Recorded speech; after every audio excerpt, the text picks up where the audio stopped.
Morning అందరికీ. Road కన్నా ఎక్కువ పెరిగింది. రోడ్డు పైన కరెంటు తీగలు ఉన్నాయి. అందుకోసము పైకి పోయిన రెంబలన్నీ తీసేస్తున్నాం. జామ చెట్టు కట్ చేస్తున్నాం. ఇప్పుడు ఇందాక నిమ్మ చెట్టు కట్ చేసిండు. చూడండి ఎంత పైకి పోయింది. అగో అక్కడ కరెంటు తీగలు ఉన్నాయి, అందుకోసం కట్ చేస్తున్నాడు మా తమ్ముడు.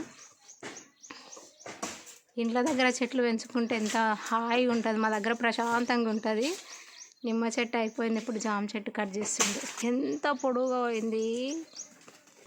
ఈ జామ చెట్టు తీయొద్దు కానీ ఇది కాయలు లేవి, ఇప్పుడు తీసేస్తే మంచిగా యూరు బాగా వచ్చి పూత బాగా వచ్చి కాయలు అవుతాయి. అందుకోసం ఈ చెట్టును తీస్తున్నాము. మళ్ళీ ఎగురు వస్తుంది.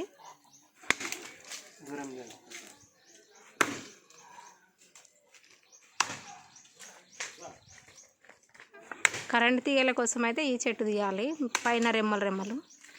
ఇదేమో పూత కోసం తీస్తున్నాము. మళ్ళీ బాగా వస్తుంది ఎగురు.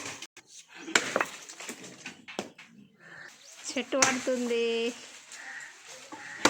పాపం మొత్తం పడిపోయి.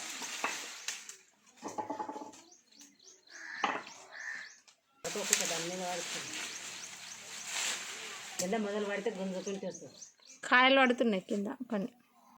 ఇగో ఈ విధంగా తీసేసిండ్రు చెట్టు, జామ చెట్టు. మళ్ళీ ఎగురు వస్తుంది. జామకాయలు కూడా ఉన్నాయి ఇట్లా, ఇగో చిన్న చిన్న పలకలేవు. ఇదొక్కటి వలికింది.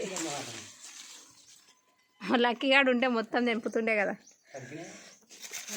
జామకాయలు ఇగో ఇన్ని వేస్ట్ అవుతున్నాయి, కానీ తీయాలి కదా, తీస్తేనే మళ్ళీ ఎగురు వస్తుంది.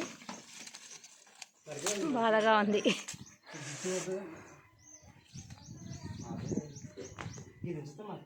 ఇలా అండి,